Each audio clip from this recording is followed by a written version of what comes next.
नमस्कार दोस्तों, स्वागत है आपका नॉलेज ऑफ एसएससी अकेडमी पर। आज हम देखेंगे SSC GD special maths practice set number तीसरा है। इससे पहले मैं 2 करा चुका हूं। जो भी साथी ने नहीं देखे हैं उसको देखना ना भूले। और एग्जाम में ये काफी महत्वपूर्ण होने वाले हैं क्योंकि इसी पे आधारित प्रश्न पेपर में पूछे जा रहे हैं। तो देखिए, पहला क्वेश्चन हमें दे रखा है संख्या 15, 9 और 5 में प्रत्येक में कौन सी संख्या जोड़ी जानी चाहिए ताकि परिणामी संख्या निरंतर अनुपात में हो सके, यानी कि सतत अनुपात कह सकते हैं हम, कंटिन्यूअस प्रोपोर्शन। तो सबसे पहले ये देखिए कि कंटिन्यू प्रोपोर्शन होता क्या है।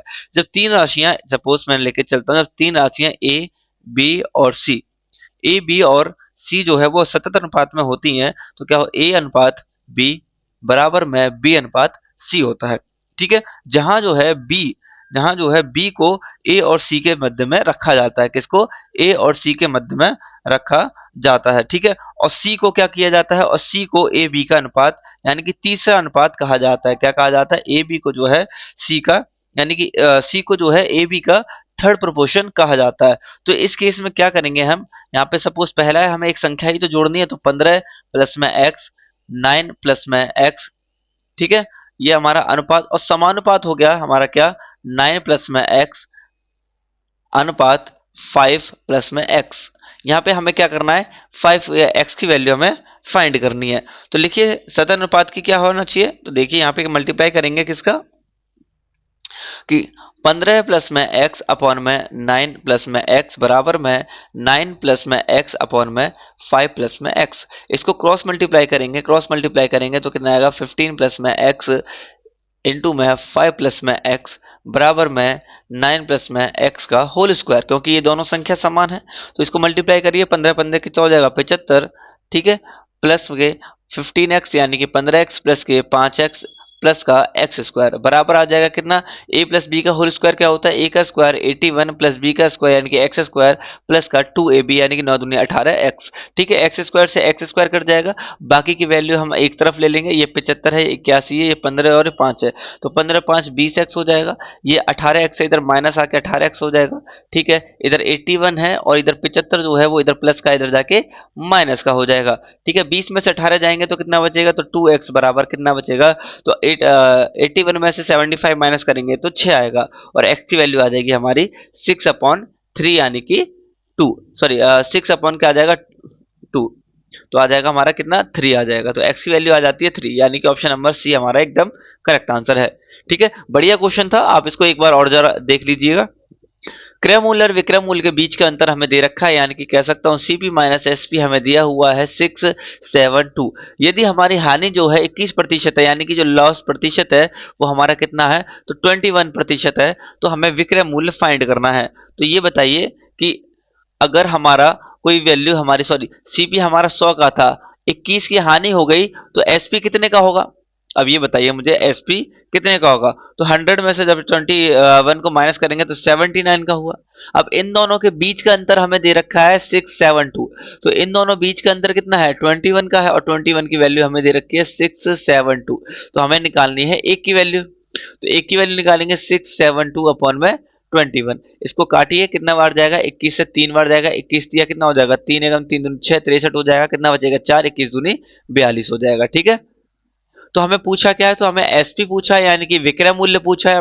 हमें पूछा है 79 की वैल्यू, तो एसपी बराबर हो जाएगा 32 इंटू में 79। अब देखिए 9 दूनी 18 कितना हो जाएगा, 9 दूनी 18, यानी कि इकाई अंक मेरा 8 आना चाहिए, जो कि एक ही ऑप्शन में है, ऑप्शन नंबर बी। तो तुरंत करिए और आगे बढ़िए, पूरी कैलकुलेशन करने की जरूरत ही नहीं है। ठीक है। अगला क्वेश्चन देखिए कि एक विक्रेता ने 20 रुपए में 12 की दर से कैंडी खरीदी है। ठीक है। बोला क्या है, 20 रुपए की दर, यानी कि 20 रुपए में 12 की दर से कितने, 12, ये क्वांटिटी हो जाएगी हमारी, और ये क्या हमारा अमाउंट हो जाएगा। ठीक है। और उन्होंने 12 रुपए में 6 की दर से बेच दी। ये मेरा क्या है, ये मेरा सीपी है और ये मेरा एसपी है। अब ये बताइए, जितनी मैंने क्वांटिटी खरीदी है उतनी ही तो बेचूंगा। तो हमेशा जब भी अगर क्वांटिटी आगे पीछे दे रखी हो तो हमेशा बराबर करनी है। तो बराबर करने के लिए मल्टीप्लाई 2 का किया जाएगा यहाँ पर पूरे में। तो देखिए कितना हो जाएगा, 6 दूनी 12 और 12 दूनी 24। अब देखिए 20 की चीज मैंने कोई खरीदी और कितने की बेच दी मैंने, 24 की बेच दी, यानी कि 12 दूनी 24 हो जाएगा। तो कितने का प्रॉफिट हुआ, तो 4 का प्रॉफिट होता है 20 से, इंटू में 100 हो जाएगा, 20 पंजे 100 हो जाएगा, बराबर आ जाएगा 5 चौक 20, यानी कि 4 मल्टीप्लाई बाई 5 इक्वल टू में 20 प्रतिशत, तो कितने का लाभ हुआ, तो 20% का प्रॉफिट होता है। ए, बी और सी एक कार्य को क्रमशः 10, 20 और 30 दिनों में कर सकते हैं। देखिए ए, बी और सी जो है 10, 20 और 30 दिन में कोई कार्य कर सकते हैं। यदि हर तीसरे दिन बी और सी की सहायता की जाती है, यानी कि तीसरे दिन, तो सबसे पहले हमें क्या करना है, टोटल वर्क निकालना है। तो फाइंड करिए टोटल वर्क क्या होता है, हमेशा एलसीएम होता है, जितने भी दिन होते हैं तो इसका एलसीएम आ जाएगा 60। इसको करिए। अब हमें चाहिए एफिशिएंसी यानी कि क्षमता, 10 छक्के 60, 20 तिया 60 और 3 दूनी यानी कि 30 दूनी 60। अब ये देखिए पहले दिन क्या है, ए कार्य करेगा, कितना कार्य करेगा ए, 6। अगले दिन भी ए कार्य करेगा 6, लेकिन जो तीसरा दिन है तीनों मिलकर कार्य करेंगे, यानी कि अगले तीसरे दिन 6 कितना हो जाएगा, 3 और 2 5 और 6 11। तो मैं कह सकता हूं कि 3 दिन में कुल कितना काम किया, 6 और 6 12 और 1 13, यानी कि 23 कार्य किया गया। ठीक है। अब 3 दिन में इतना काम किया गया, लेकिन हमें तो 60 काम करना है, तो मल्टीप्लाई 2 करिए, इधर इधर भी मल्टीप्लाई 2 करिए, तो कितना होगा, 3 दूनी 6 में कितना काम हो जाएगा, 3 दूनी 6, 2 दूनी 4। ठीक है। अगर मैं 3 का मल्टीप्लाई करूं तब भी हो जाएगा, 3 तिरका 9, 3 दूनी 6, ज्यादा हो जाएगा, नहीं 2 का ही मल्टीप्लाई करिए, 3 दूनी 6, 2 दूनी 4, 46 काम हो गया। तो देखिए अगले दिन भी कौन काम करेगा, 6 काम करेगा। इससे अगले दिन भी कौन काम करेगा, एक काम करेगा, यानी कि 6 करेगा। तो 6 और 2 8 दिन में कितना काम हो जाएगा, 6 3 18, 4 और 1 5, यानी कि 8 दिन में 58 काम हो गया। तो 8 दिन में काम हुआ। अब शेष काम कितना बचा है, 2 काम बचा है। बारी किसकी है, अब ये तीनों की तो बारी आ जाएगी, तो 11, यानी कि टोटल काम जो होगा 8 सही 2/11, यानी कि 8 + 2/11 दिनों में ये कार्य पूरा हो जाएगा। अगला क्वेश्चन देखिए, यदि किसी गोले की त्रिज्या 50% बढ़ा दी जाए तो नए गोले का पृष्ठीय क्षेत्रफल मूल गोले के पृष्ठीय क्षेत्रफल का क्या होगा। अब देखिए कोई भी अगर एक गोला है, उसकी अगर रेडियस को 50% बढ़ा दिया जाए, यानी कि 50% बढ़ा दिया जाए, सपोज 1/2 होती है, 2 से 3 कर दिया जाए। ठीक है, 2 से 3 कर दिया जाए। अब ये देखिए ये मूल गोला है और ये हमारा नया गोला है, ये न्यू है, ठीक है, नया है। तो पूछा है इनके कुल यानी कि इनके वृत्त जो पृष्ठीय क्षेत्रफल है उसमें क्या प्रभाव पड़ेगा। तो देखिएगा जो वॉल्यूम होता है, सॉरी जो सरफेस एरिया होता है वो कितना होता है गोले का, 4πr²। ठीक है, इसका भी 4πr² हो जाएगा, इसका भी 4πr² हो जाएगा। ठीक है, 4 से 4 कैंसिल हो जाएगा। यहाँ पे r कितना है, 8 है, यानी सॉरी 2 है, 2 का स्क्वायर 4, और यहाँ पे कितना है, 3 है, 3 का स्क्वायर करिए कितना आ जाएगा, 9। ठीक है। अब देखिए कितने की वृद्धि हो जाती है, 5 की वृद्धि होती है, अपॉन में 4 0 0। ठीक है,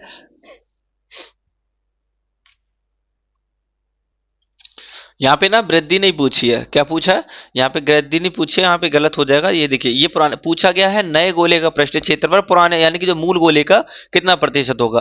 ठीक है, तो जो भी का के पास होता है ना उसको नीचे रखा जाता है, तो क्या है, मूल गोले का है, तो यहाँ पे आ जाएगा 9/4 इंटू में 100 बराबर कितना हो जाएगा, 9 से काटेंगे कितना, 4 से काटेंगे 25 बार जाएगा, और 25 में कितना होता है, 225%, कितना, तो 225% होगा। ठीक है, ऑप्शन नंबर सी हमारा एकदम करेक्ट आंसर हो जाएगा। अगला क्वेश्चन देखिए कि अंकिता अंकिता ने मूल मूल्य पर 10% की छूट के साथ कुछ खिलौने खरीदे।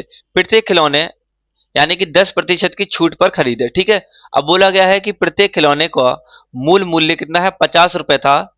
यदि उसने कुल 450 की बचत की तो उसने कितने खिलौने खरीदे। तो हमें देखिए क्या करना है, तो पूछा गया तो खिलौने कितने खरीदे।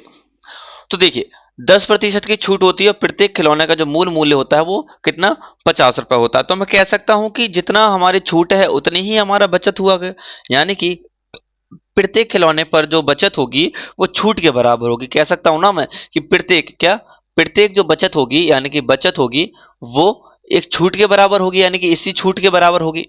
ठीक है, अब छूट के बराबर होगी तो सबसे पहले हमें ना प्रत्येक प्रत्येक खिलौने की क्या करना है, प्रत्येक खिलौने की यहाँ पे बचत पता करनी है। अगर प्रत्येक खिलौने की अगर बचत पता कर लोगे, खिलौने की बचत, खिलौने की बचत अगर कर लोगे पता, तो कुल बचत हमें पता है, तो इसी से हमारा आंसर आ जाएगा। अब देखिए मैंने यहाँ पे कहा प्रत्येक खिलौने की बचत, और जो बचत होगी वो छूट के बराबर होगी। अब बचत, अब देखिए छूट के बराबर, छूट कितने की है, 10% की है।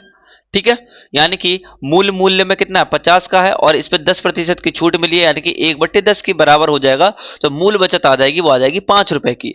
ठीक है, अब कुल बचत कितने की है हमारी, 450 की है। तो यहाँ पे लिखिए खिलौने की संख्या कितनी हो जाएगी, क्या खिलौने की, यानी कि नंबर ऑफ टॉयज, क्या लिख सकते हो इंग्लिश में लिख दो नंबर ऑफ टॉयज। ठीक है, कितना हो जाएगा, तो 450 बट्टे में 5 बराबर में 5 ने 45 से कि 90 टॉयज हो जाएंगे, यानी कि 90 खिलौने होंगे। ठीक है, ऑप्शन नंबर सी हो जाएगा। अगला क्वेश्चन देखिए कि सेंटीमीटर भुजा वाले एक घन को 2 mm त्रिज्या के बेलनाकार तार में ढाला गया, निर्मित तार की लंबाई निकटतम में हमें ज्ञात करनी है।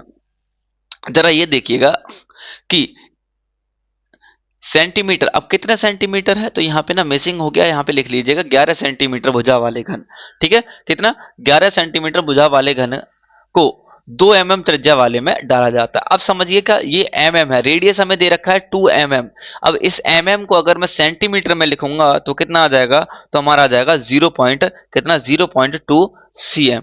ठीक है, क्योंकि 1/2 1/10 से भाग कर दिया जाता है, तो रेडियस आ गया 0.2 cm। तो 11 सेंटीमीटर भुजा वाला घन, तो घन का जो वॉल्यूम होता है वो कितना होता है, और बेलनाकार का जो वॉल्यूम होता है वो कितना होता है। अब देखिएगा एक घन को क्या किया गया है, तार में ढाला गया है, पिघला करना, यही तो किया गया है। तार कैसा होता है, बेलनाकार तार होता है, इस तरीके का तार होता है। तो के देखिए कैसे करेंगे हम, यहाँ पे इसका वॉल्यूम लिखिए, वॉल्यूम कितना हो जाएगा पाई आर स्क्वायर एच। ठीक है, और घन का कितना हो जाता है, घन का क्या होगा, तो ए का क्यूब यानी कि साइड का क्यूब बराबर। ठीक है, तो ए का क्यूब बराबर में पाई आर स्क्वायर एच। तो फाइंड क्या करना है, तार की हमें लंबाई फाइंड करनी है। अब ये बताओ, थोड़ा समझना, एक गोला है, इसको मैंने पिघलाकर एक तार बना दिया, तो दोनों का वॉल्यूम तो बराबर ही रहेगा ना, इसलिए मैंने यहाँ पे बराबर रखा है। ठीक है, तो 11 इंटू में 11 इंटू में 11 बराबर में 22/7। आर आ गया हमारा कितना 0.2 इंटू में 0.2 इंटू में एच हमें फाइंड करना है। 2 जीरो नीचे लगा दीजिए पॉइंट हटाकर। ठीक है, अब देखिए काटिए इसको, 11 से काटिए, 11 कम 11, 11 दूनी 22 हो जाएगा। ठीक, और कुछ कट रहा है, और कुछ नहीं कट रहा है इसके अंदर, तो 7 इधर चला जाएगा, 11 इंटू में 11 इंटू में 7। ठीक है, अब ये 2 है, इधर भी 2 है। ठीक है, तो 2 इंटू में 2 कितना होगा 4, 4 नीचे आ जाएगा। ठीक है, इंटू में 100 ऊपर पहुंच जाएगा। ये आ गया एच हमारा। अब यहाँ पर देखिए जो एच दे रखा है ना, वो भी किस में दे रखा है, तो वो भी हमारा मीटर में दे रखा है। अब हम निकाला है सेंटीमीटर में, तो बट्टे में 100 करना भी जरूरी है। ठीक है, अब एकदम ठीक हो गया, हमारी जो सेंटीमीटर की जगह मीटर में आएगा। तो क्योंकि एक सेंट वो कितना हो जाएगा, एक सेंट कितना होता है, 1 मीटर बराबर 100 सेंटीमीटर होता है।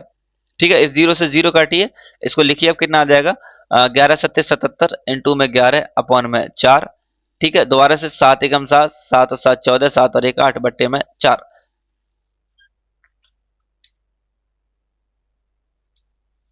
इसको काटेंगे, 4 दूनी 8 आ रहा है, तो कुछ गड़बड़ी हुई है क्या, देखिएगा एक बार। यहाँ पे काटा, ठीक है, 11 से इसे काट, तो 11 दूनी 22। अच्छा, एक दो और रह गया, तो 2 2 और 2, यानी कि 3 बार 2 है ना, तो यहाँ पे 8 आएगा, एक मिस्टेक हो गई, तो इसको आप ठीक कर लीजिएगा, यहाँ पर 1 आएगा। ठीक है, सॉरी 8 आएगा। अब इसको काटिएगा, कितना 8 एकम 8। ठीक है, 0 आ जाएगा, 4 से जाएगा नहीं, 8 छिंग 48 हो जाएगा। 8 छिंग 48 नहीं होगा, 8 छिंग 48 ज्यादा हो जाएगा, तो कितना 8 8 पंजे 40 हो जाएगा। ठीक है, 8 पंजे 40 हो जाएगा, फिर 7 बचेगा, 0 हो जाएगा, 8 8 64। ठीक है, 8 8 64, यानी कि अगर बोला गया है क्या निकटतम, तो कितना हो जाएगा 806 मीटर हो जाएगा, कितना होगा 806 मीटर, यानी कि ऑप्शन नंबर डी। एक बर्तन में दूध और पानी का अनुपात कितना है, क्या बोला गया है, एक में मिल्क और वाटर का जो अनुपात है 2:3 है। जब 20 लीटर मिश्रण को निकाल कर चीनी से प्रतिस्थापित किया यानी कर दिया जाता है, तो अनुपात 3:7 हो जाता है। तो बर्तन में कुल मात्रा बताइए, यानी कि मिश्रण की कुल मात्रा हमें बतानी है। तो देखिए क्या बोला गया है, यहाँ पे दूध और चीनी कितना है 2:3 है। ठीक है, तो मैं इसको 2x अपॉन में 3x ले सकता हूँ। यहाँ पे बोला गया है कि 20 लीटर मिश्रण को निकालकर चीनी से प्रतिस्थापित किया जाता है, तो चीनी से प्रतिस्थापित किया जाएगा, तो चीनी किससे, सॉरी मिल्क, मिल्क और चीनी कह सकते हो, यानी कि शुगर। ठीक है, तो कितना हो जाएगा 20। ठीक है, और बराबर कितना हो जाता है 3:7 हो जाता है। ये हमारी एक इक्वेशन बन गई, इसको हल करिए। इसको हल करेंगे तो कितना आ जाएगा, इसको करिए, 7 दूनी 14, x इधर हो जाएगा, बराबर में 3 3 9x हो जाएगा, प्लस का 3 दूनी 6x हो जाएगा, यानी कि 60 हो जाएगा। ठीक है, 14 में से 9 माइनस करिए, 14 14x 14 यानी कि 14x माइनस के 9x बराबर में 60। तो 14 में से 9 माइनस करेंगे कितना आएगा 12, सॉरी 5x बट 60। ठीक है, तो यहाँ पे x की वैल्यू कितनी आ जाएगी, x की वैल्यू आ जाएगी 12। अब x की वैल्यू 12 आई है, लेकिन हमें तो बर्तन में मिश्रण की कुल मात्रा ज्ञात करनी है। अब मिश्रण में कुल मात्रा कितनी होगी, यही तो होगी, यानी कि 2x प्लस में 3x प्लस का 20, यही तो कुल मात्रा होगी, क्योंकि 20 लीटर तो निकाल कर क्या कर दिया, उसकी जगह चीनी प्रतिस्थापित कर दी है। तो x की वैल्यू डालिए, 12 दूनी 24 हो जाएगा, प्लस में 12 तिया 36 प्लस में 20। ठीक है, 6 और 4 10 हो जाएगा, 2 और 2 4 और 3 7 और 1 8, यानी कि 80 लीटर क्या है, तो 80 लीटर कुल मिश्रण है। अगला क्वेश्चन देखिएगा कि 36 सेंटीमीटर लंबे और 16 सेंटीमीटर चौड़े एक आयताकार धातु की शीट, यानी कि एक शीट है कितनी, एक शीट है 36 बाई 16 की। आयताकार धातु की शीट से 6 सेंटीमीटर और 4 सेंटीमीटर और 2 सेंटीमीटर त्रिज्या के 3 वर्ताकार प्लेट काटी जाती है, यानी कि इसी में से 3 प्लेट काटी जाती हैं, जिसका रेडियस होता है 6, 4 और 2।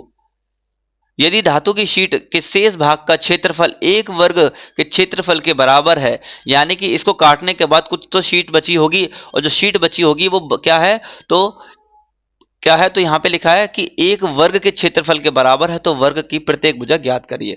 तो सबसे पहले हमें क्या करना है, इस शीट का ही हमें एरिया फाइंड करना है। तो शीट का एरिया क्या होगा, यानी कि अगर कहूं मैं आयकार जो धातु है, धातु का जो क्षेत्रफल होगा, यानी कि आयकार जो धातु है यानी कि रेक्टेंगुलर, उसका जो क्षेत्रफल होगा वो होगा 36 इंटू में 16।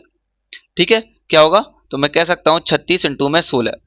ठीक है, अब देखिए, अब उस पूरे धातु में से, अब यहाँ पे मैं ना एक एक करके बढ़िया है, मैं शेष निकाल लूं, शेष शेष भाग निकाल लेता हूं मैं, शेष भाग। और शेष भाग क्या निकलेगा, L इंटू में B। ठीक है, माइनस में इन तीनों का एरिया। ठीक है, इन तीनों का एरिया कैसे निकलेगा, इसका क्या फॉर्मूला होता है, तो बता सकता है कोई, तो आपको याद होने चाहिए कि आयताकार जो धातु होती है उसको किसमें, वर्ताकार में बोला जाता है, यानी कि पाई आर स्क्वायर मेरा क्या होता है, सर्कल का एरिया होता है। तो R1 हमारा ये है, R2 ये है और R3 ये है। तो यहां पर क्या आएगा, पाई 6 का स्क्वायर प्लस पाई 4 का स्क्वायर प्लस पाई 2 का स्क्वायर। ठीक है, तो यही हमारा आंसर हो जाएगा। यहां पे लगाइए 36 इंटू में 16 माइनस का कितना होगा, 6 चिंग 36 पाई, कितना हो जाएगा 6 चिंग 36 पाई, प्लस का 4 चौक 16 पाई, प्लस में 2 दूनी 4 पाई।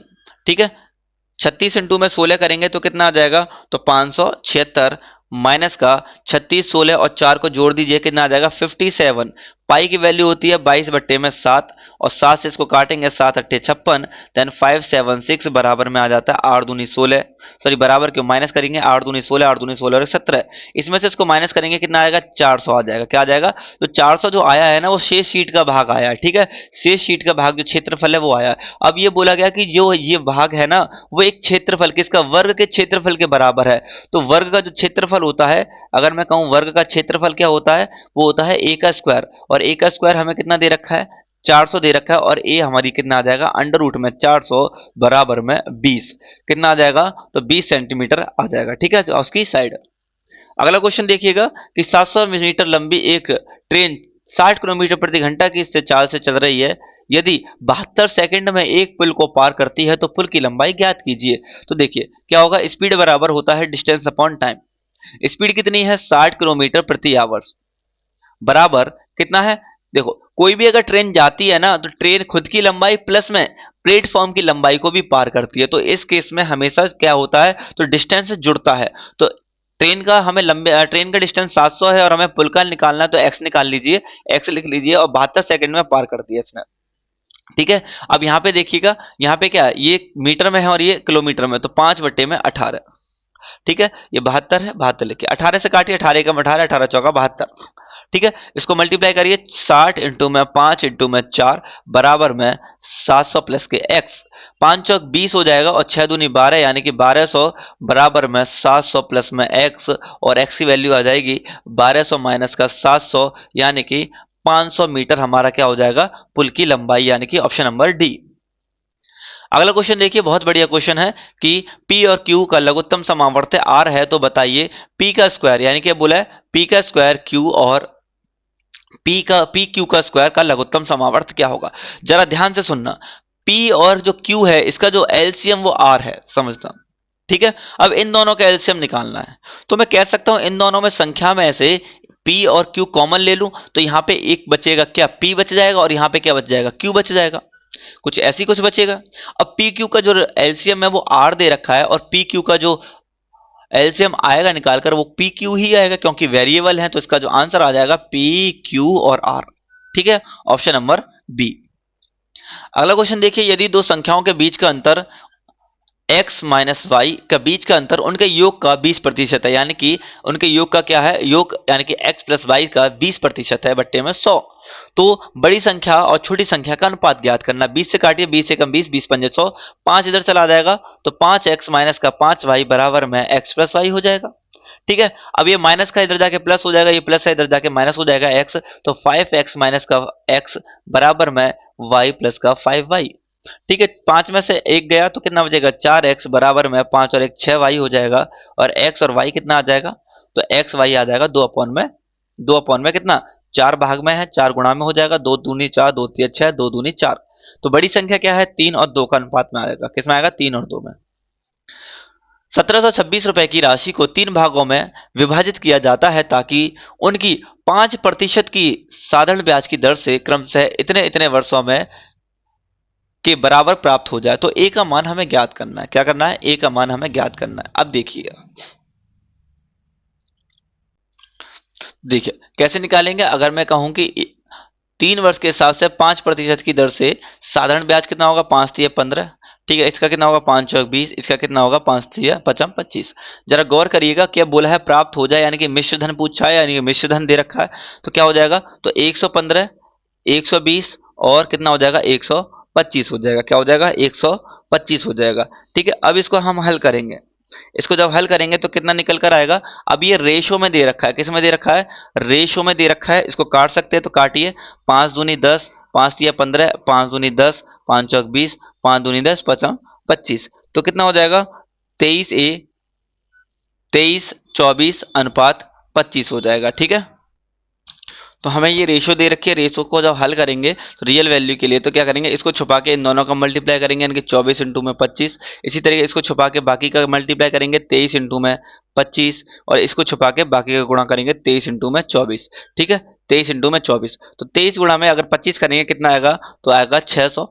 इसको गुणा करेंगे आएगा 575, इसको गुणा करेंगे तो 552। ठीक है, 552 ये रियल अमाउंट आ गया। ठीक है, अब देखो इनका टोटल हमें दे रखा है, ये राशि दे रखा है, इन सबको जोड़ दीजिए, जोड़ के बराबर कितना आ जाएगा, 1727, और ये किसके बराबर है, तो 1727 के बराबर है, तो एक की वैल्यू आ गई 1। ठीक है, तो पूछा किसका है, तो ए का मान पूछा है, तो ए में क्या करेंगे, मल्टीप्लाई बाई 1, यानी कि 600 है ए का मान, यानी कि ऑप्शन नंबर डी। अगला क्वेश्चन देखिए, पाइप पी और क्यू, एक टंकी को क्रमशः पी और क्यू जो है 5 और 15 घंटे में भर सकते हैं, और उसी पाइप को आर 7.5 घंटे में खाली कर सकता है। तीनों पाइप मिलाकर टंकी को भरने में कितना समय लेंगे, तो इसको हम हल करेंगे तो कितना बार जाएगा। ठीक है, इसको अगर हटाएंगे तो जीरो नीचे लिख दीजिए, बाकी का इसको हल कर दीजिए। ठीक है, अगर मैं इस जीरो को भी हटाऊंगा तो कितना आ जाएगा, जीरो इधर आ जाएगा, एक जीरो इधर आ जाएगा, इस जीरो को हटा दीजिए। ठीक है, इसका एलसीएम लीजिए, एलसीएम कितना आएगा, एलसीएम आ जाएगा 150, यानी कि टोटल वर्क अभी कितने भरेगा, इसकी क्षमता आ जाएगी, हमारी क्षमता कितने, 5 या 15।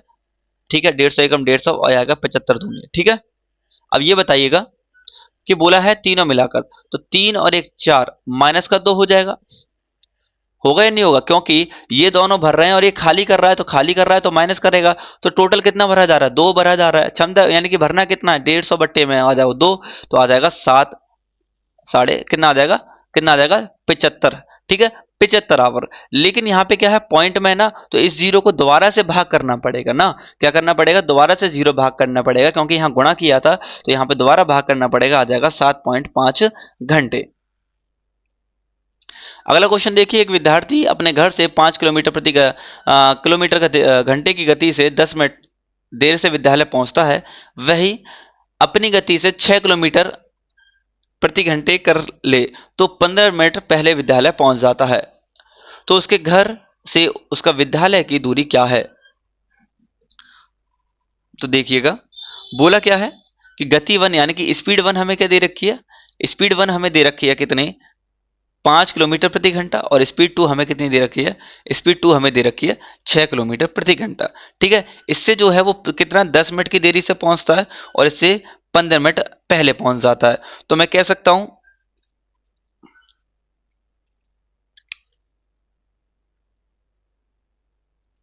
कह सकता हूं कि एक डिस्टेंस अपॉन क्या होगा, स्पीड बराबर हो जाता है डिस्टेंस अपॉन टाइम।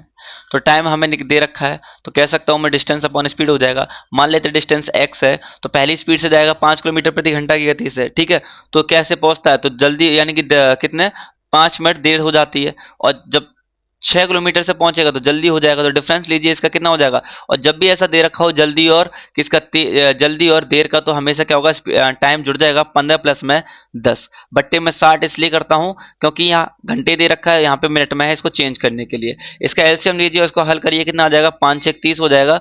ठीक है, और 6x माइनस के 5x बराबर में कितना हो जाएगा, 25 बट्टे में 60। ठीक है, 30 एकम 30, 30 दूनी 60 कट जाएगा, तो कितना बचेगा, यहाँ पर बच जाएगा कितना, तो x बराबर में कितना आ जाएगा, 25 बट्टे में 2 यानी कि 12.5 किलोमीटर की उसकी दूरी हो जाएगी। ठीक है, अगला क्वेश्चन देखिए कि 1600 रुपए की धनराशि 2 वर्षों के लिए चक्रवृद्धि ब्याज और साधारण ब्याज के बीच का अंतर 1600 रुपए है, तो वार्षिक दर हमें ज्ञात करनी है। जब भी सी आई और एस आई का क्वेश्चन आए, जब भी, तो इसके लिए एक सिंपल सा फॉर्मूला होता है पी इंटू में आर अपॉन में 100 का होल स्क्वायर। तो लगा दीजिए, सी आई एस आई कितना दे रखा है, 160 दे रखा है, बराबर में पी कितना है, 16,000 है। ठीक है, रेट हमें फाइंड करना है, अपॉन में 10 का होल स्क्वायर हो जाएगा। ठीक है, इसको करिए, कितना हो जाएगा, तो 160 ये गुणा में है, इधर जाके भाग में हो जाएगा, 0 0 यानी कि कितना, 16,000 बराबर में आर का स्क्वायर अपॉन में 1 2 1 2 4 जीरो आ जाएंगे। ठीक है, इससे ये कट जाएगा पूरा, एक बचेगा ऊपर, तो कितना आ जाएगा, इसको डिवाइड में है, इधर मल्टीप्लाई में ले जाएंगे, तो एक कितना हो जाएगा, 10,000 अपॉन में 100 बराबर में आर का स्क्वायर।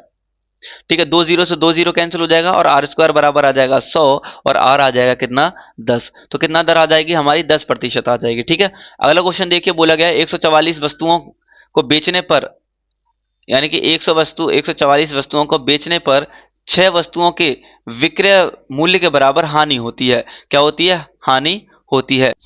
तो क्या बोला गया है, तो हानि प्रतिशत ज्ञात कीजिए। अब यहां पर देखना, क्वेश्चन बोला है 144 वस्तुओं को बेचने पर, बेचने यानी कि एसपी पर, तो मैं कह सकता हूं, और 6 वस्तुओं के विक्रय मूल्य के बराबर कितना है, 6 वस्तुओं के विक्रय मूल्य यानी कि 6 एसपी कितना हो जाएगा, 6 एसपी बराबर में हानि हुई है, और हानि का फॉर्मूला क्या होता है, लॉस होता है सीपी माइनस का एसपी। तो कितना हो जाएगा, 144 सीपी माइनस का कितना, 144 एसपी। ठीक है, इसको इधर ले जाएंगे, कितना आएगा, 150 एसपी बराबर में 144 सीपी। तो सीपी कितना आ जाएगा, सीपी की वैल्यू आएगी और एसपी की वैल्यू आ जाएगी, यानी कि सीपी और एसपी आ जाएगा हमारा, सीपी आएगा 150 और यहाँ पे एसपी आ जाएगा 144। इतने की चीज इतने में बेच दी, 6 की हानि होती है, कितने से, 150 से इंटू में 100, 6 से काटिए इसको, 6 कम 6 25 बार जाएगा, और 25 चौका 100 यानी कि 4% की हानि होती है। ऑप्शन नंबर ए हमारा करेक्ट आंसर हो जाएगा। अगला क्वेश्चन दिया है कि दो संख्याओं का महत्तम समावर्त्य और लघुत्तम समावर्त्य क्रमशः 44 और 264 यानी कि 264 है। यदि एक संख्या दूसरी संख्या का 3/2 गुना है, क्या बोला गया, मान ली एक संख्या, एक मान ली x और दूसरी मान ली y, बोला गया है जो x है वो दूसरी संख्या का 3/2 y है, तो छोटी संख्या ज्ञात करिए। तो सबसे पहले यहाँ पे हमें संख्या निकालनी है, यानी कि क्या होगी, तो 2x बराबर में कितना हो जाएगा, 3y, और x अपॉन y हो जाएगा कितना, 3/2, यानी कि x आ गया 3 और y आ गया 2, ये निकला है इसका अनुपात। तो एक फॉर्मूला होता है एलसीएम इंटू में एचसीएफ इक्वल टू में पहली संख्या इंटू में दूसरी संख्या। अब देखिए एलसीएम हमारा दे रखा है कितना, 264 और एचसीएफ 44 बराबर में 3, हमें एक एक संख्या दे रखी है। अब देखो अगर ये अनुपात है तो मैं इसको x मान के चलूंगा, यानी कि कितना हो जाएगा, 3x इंटू में क्या हो जाएगा, 2y। ठीक है, इसको अगर हम हल करेंगे कितना आ जाएगा, सॉरी 2y नहीं लिखिए, 2x ही लिखिए, क्योंकि क्या है, अनुपात है। तो यहाँ पे अगर हम हल करेंगे इसको, तो 264 इंटू में 44 बट्टे में 3 दूनी 6 बराबर में x स्क्वायर। ठीक है, इसको जब काटेंगे कितनी बार जाएगा, कितने छः चौक 24 25 26, ठीक है। 6 चौक 24 6 चौक 24 यानी कि एक्स स्क्वायर आ गया 44 इंटू में 44 और एक्स कितना आ जाएगा 44 आ जाएगा। कितना आ जाएगा 44 आ जाएगा। इतना तो पता ही होगा क्यों आ गया। ठीक है, जब एक्स की वैल्यू हमारी 44 आ गई तो पूछा है तो सबसे छोटी यानी कि तो छोटी संख्या तो छोटा अनुपात किसका है वाई का यानी कि 2x है। तो 2x क्या हो जाएगा हमारा 2 इंटू में 44 यानी कि आ जाएगा 88। हमारी जो सबसे छोटी संख्या आई है वो आई है ऑप्शन नंबर ए करेक्ट है। अगला क्वेश्चन देखिए बोला क्या है 13 संख्याओं का औसत हमारा 22 है तो प्रत्येक संख्या यानी कि प्रत्येक संख्या को 3 से गुणा किया जाए तो नया औसत क्या होगा। जब प्रत्येक संख्या को 3 से गुणा किया जाएगा तो औसत को भी 3 से ही गुणा किया जाएगा। तो जो हमारा नया औसत आ जाएगा वो आ जाएगा 66 यानी कि 22 इंटू में 3। अगर जोड़ा जाता है प्रत्येक संख्या में तो औसत में उतनी ही संख्या जोड़ दीजिए। अगर बोला जाता है कि प्रत्येक संख्या में से एक घटाया जाता है तो औसत में से भी उतना ही घटा दीजिए, वही हमारा नया औसत आता है। ठीक है, तो हमारा आंसर आ गया 66। नेक्स्ट क्वेश्चन देखिए। क्वेश्चन में दे रखा है कि ए और बी की कार्य जो दक्षा अरे क्या हो गया यानी कि ए और बी की जो कार्य क्षमता है वो हमारी कितनी है। ए और बी की जो क्षमता है क्या है एफिशिएंसी जो है वो 9:2 है। बोला गया है ए और बी एक कार्य को 8 दिन में कर सकते हैं यानी कि ए प्लस बी जो है कार्य को 8 दिन में कर सकते हैं। जब इन दोनों की क्षमता हम मिला देंगे कितनी हो जाएगी 11। ठीक है, और कार्य एक दोनों दोनों मिलकर 8 दिन में कर रहे हैं तो टोटल वर्क कितना होगा टोटल वर्क हो जाएगा 8 इंटू में 11। तो बोला गया है तो अकेले बी उस कार्य को कितने दिन में करेगा यानी कि कितना समय लेगा। तो बी की एफिशिएंसी कितनी है 2 है सिर्फ, तो टोटल कार्य आ गया 8 गुणा में 11 बट्टे में 2 हो जाएगा। तो करिए इसको इसको ए इसको ना अभी 2 मत लिखिए 88 आ गया ना टोटल कार्य। अब बोला है बी द्वारा कार्य किया गया तो 88 अपॉन में 2। इसको काटेंगे तो कितना आ जाएगा 44 आ जाएगा 44 हमारा यानी कि 44 दिन में वो कार्य पूरा कर लेगा। ऑप्शन नंबर बी एकदम करेक्ट आंसर है। अगला क्वेश्चन खत्म हो गया, अब कोई क्वेश्चन नहीं है। ठीक है, ये प्रैक्टिस सेट उम्मीद करता हूं आपको अच्छे से समझ आया होगा। एसएससी जीडी में इसी तरीके के क्वेश्चन आपको देखने को मिलेंगे। ठीक है, उम्मीद करता हूं आपको। अब नेक्स्ट वीडियो में हम नेक्स्ट प्रैक्टिस सेट के साथ मिलते हैं, तब तक के लिए धन्यवाद।